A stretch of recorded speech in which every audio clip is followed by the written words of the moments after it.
Of Maryland residents will be casting their ballot come Tuesday, and while most former felons are eligible to vote, there are still efforts underway to change what some say is an unfair system that disenfranchises those who were released from prison. And Jeremy Portnoy is joining us this morning from openthebooks.com with a battle on who can vote and where it stands. Good morning. Good morning. Thanks for having me. Sure. So the first question for you then is, what are Maryland's laws from removing voting rights, I guess, from an individual?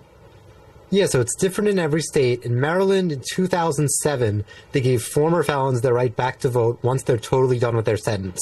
In 2016, it expanded a bit to let you vote if you're out of jail, but still on parole or probation. So that gave voting rights to about another 40,000 people.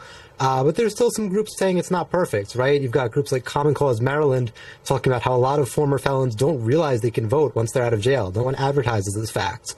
And some people also say it's a racial justice issue. Only 32% of Maryland residents are black, but 72% of state prisoners are black. So that kind of has a disproportionate impact. So is it on the prison systems then to say, okay, while you're released now you can start voting, or is it parole officers' responsibility to educate them, or shouldn't it be the individual themselves who is an adult? Yeah, well, no one really agrees. That's the problem. You just laid out a lot of great options. There was a bill in the House this year, made it through the State House, killed in the State Senate, that would have made prisons an automatic voter registration site. So just like when you get your driver's license, they ask you to vote, they would have done the same thing when you're released from prison. That didn't make it through. There's another bill in the House, the Voting Rights for All Act, that would even let you vote while you're still in prison. That's probably unlikely to pass, but it is still in the legislature and it's just a bit stalled. Jeremy, how does Maryland stack up with other states then? So around the country, you've got about 4.5 million people disenfranchised because of criminal convictions. So 2 states, Maine and Vermont, and actually right here in Washington, D.C., they let you vote while you're in prison serving your sentence. That's unusual, but it does happen. In Maryland, we're one of 9 states where, depending on your crime, you can't vote once you're out. So most states, that's usually a really serious crime like murder or sexual assault. Maryland, it's just if your crime is related to voter fraud or votes that you permanently lose your voting rights.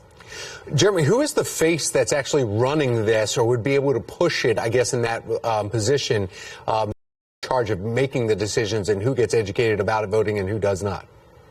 Yeah, we've got a pretty large board of elections that manages pretty much everything related to elections, except for these actual laws that we were talking about in the House. But over there, you've got Director Jared DeMarinas.